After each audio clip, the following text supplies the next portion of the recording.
नमस्कार, प्रभा साक्षी के संसद डायरी कार्यक्रम में आपका स्वागत है। मैं हूं आपके साथ अंकित सिंह। राष्ट्रपति द्रौपदी मुर्मू के संबोधन के बाद उनके अभिभाषण के प्रति बृहस्पतिवार को लोकसभा के पटल पर रखी गई और फिर सदन की कार्यवाही शुक्रवार सुबह 11 बजे तक के लिए स्थगित कर दी गई। प्रधानमंत्री नरेंद्र मोदी ने बृहस्पतिवार को राज्यसभा में अपनी मंत्रिपरिषद के सदस्यों का परिचय कराया। प्रधानमंत्री मोदी ने पहले कैबिनेट मंत्रियों, फिर राज्य मंत्रियों, स्वतंत्र प्रभार और फिर राज्य मंत्रियों के नाम एवं उनके संबंधित विभागों का उल्लेख किया। प्रधानमंत्री मोदी और उनकी मंत्रिपरिषद के सदस्यों ने गत 9 जून को पद और गोपनीयता की शपथ ली थी। भारतीय जनता पार्टी के अध्यक्ष एवं केंद्रीय मंत्री जगत प्रकाश नड्डा को बृहस्पतिवार को राज्यसभा में सदन का नेता नियुक्त किया गया। सभापति जगदीप धनखड़ ने उच्च सदन में इसकी घोषणा की। राज्यसभा में बृहस्पतिवार को 6 नए सदस्यों ने उच्च सदन की सदस्यता की शपथ ली। सभापति जगदीप धनखड़ ने नए सदस्यों का सदन में स्वागत किया। मुर्मू ने 18वीं लोकसभा में पहली बार संसद के दोनों सदनों की संयुक्त बैठक को संबोधित करते हुए कहा कि सरकार ने गरीबों के जीवन की गरिमा से लेकर उनके स्वास्थ्य तक को राष्ट्रीय महत्व का विषय बनाया है। मुर्मू ने कहा कि सरकार पेपर लीक की हालिया घटनाओं की निष्पक्ष जांच कराने और दोषियों को सजा दिलाने के लिए पूरी तरीके से प्रतिबद्ध है। हाल में हुए संसदीय चुनाव के दौरान जम्मू कश्मीर में मतदान में हुए रिकॉर्ड तोड़ का जिक्र करते हुए राष्ट्रपति ने कहा कि इस चुनाव के जरिए घाटी ने देश के दुश्मनों को करारा जवाब दिया है। सुनिए उन्होंने क्या कुछ कहा। माननीय सदस्यगण, एक सशक्त भारत के लिए हमारे सैन्य बलों में आधुनिकता जरूरी है। युद्ध की स्थिति में हम सर्वश्रेष्ठ रहे, इसके लिए सेनाओं में रिफॉर्म्स की प्रक्रिया निरंतर जारी रहनी चाहिए। इसी सोच के साथ मेरी सरकार ने बीते 10 वर्षों में डिफेंस सेक्टर आने के कई महत्वपूर्ण कदम उठाए हैं। ऑर्डिनेंस फैक्ट्रीज के रिफॉर्म से डिफेंस सेक्टर को बहुत लाभ हुआ है। 40 से अधिक ऑर्डिनेंस फैक्ट्रीज को 7 निगमों में संगठित करने से उनकी क्षमता और दक्षता दोनों बढ़ी है। ऐसे ही रिफॉर्म्स के कारण भारत आज 1 लाख करोड़ रुपए से अधिक की डिफेंस मैन्युफैक्चरिंग कर रहा है।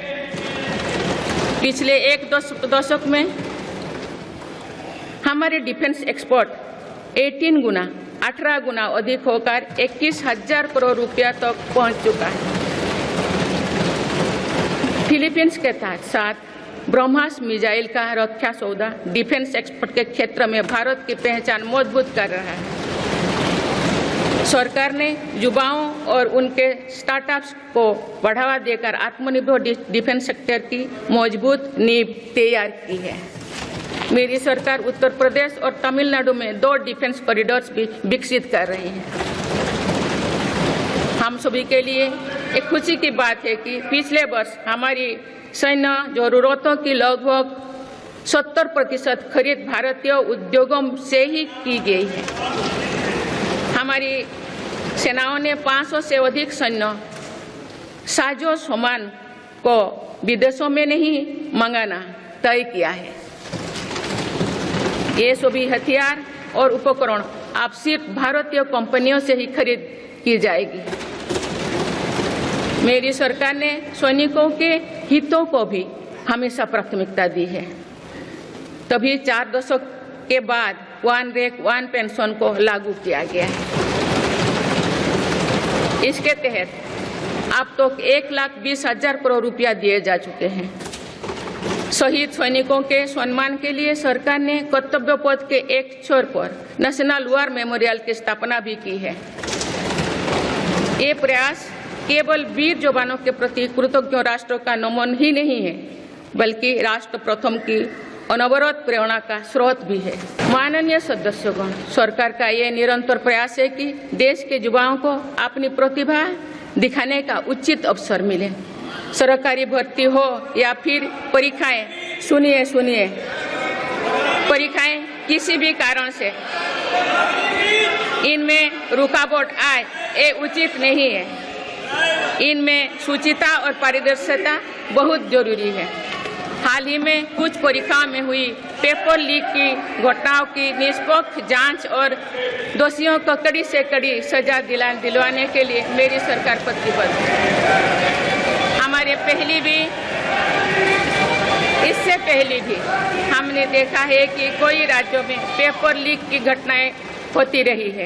इस पर दलीय राजनीति से ऊपर उठकर देशव्यापी ठोस उपाय करने की जरूरत है। संसद ने भी परीक्षा में होने वाली गड़बड़ियों के विरुद्ध एक सख्त कानून बनाया है।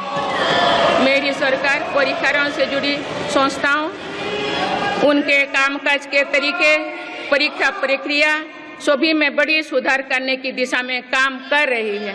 मेरा सरकार ने सीएए कानून के तहत शरणार्थियों को नागरिकता देना शुरू कर दिया है। इससे बंटवारे से पीड़ित अनेक परिवारों के लिए सम्मान का जीवन जीना तय हुआ है। जिन परिवारों को सीएए के तहत नागरिकता मिली है, मैं उनके बेहतर भविष्य की कामना करती हूँ।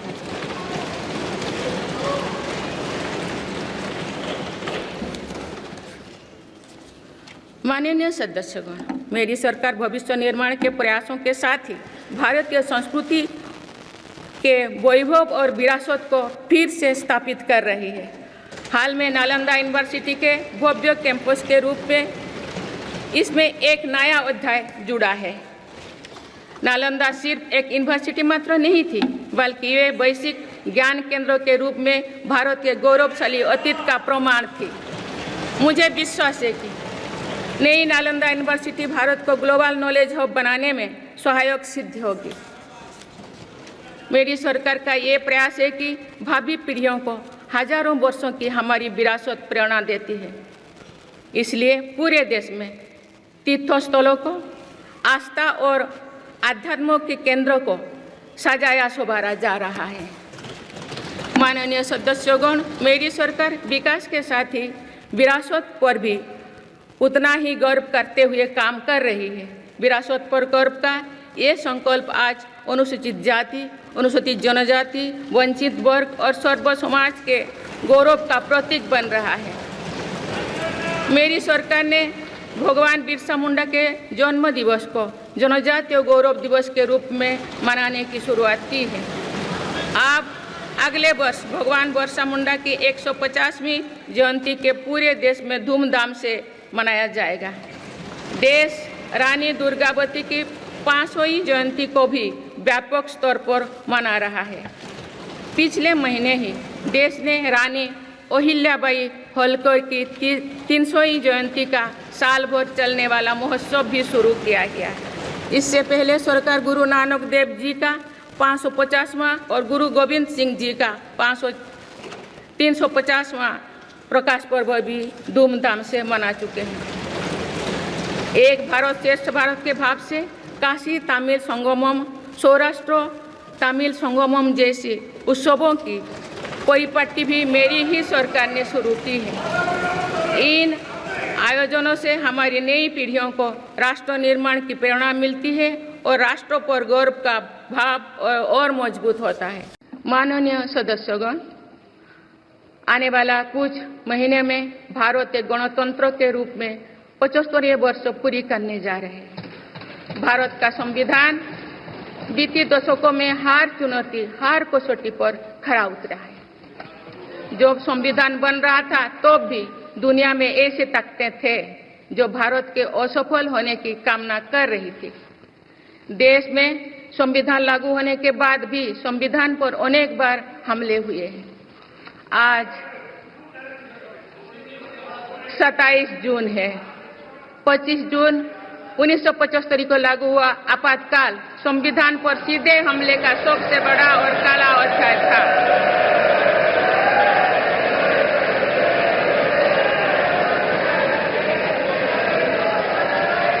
तो पूरे देश में हाहाकार मच गया था, लेकिन ऐसी असंवैधानिक ताकतों पर देश ने विजय प्राप्त करके दिखाया, क्योंकि भारत के मूल में गणतंत्र की परंपराएं रही है।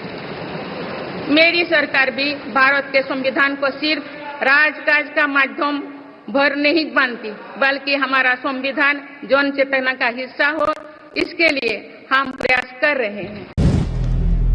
अगर आप भी लेना चाहते हैं देश दुनिया की तमाम जानकारी तो आज ही सब्सक्राइब करें हमारे चैनल को।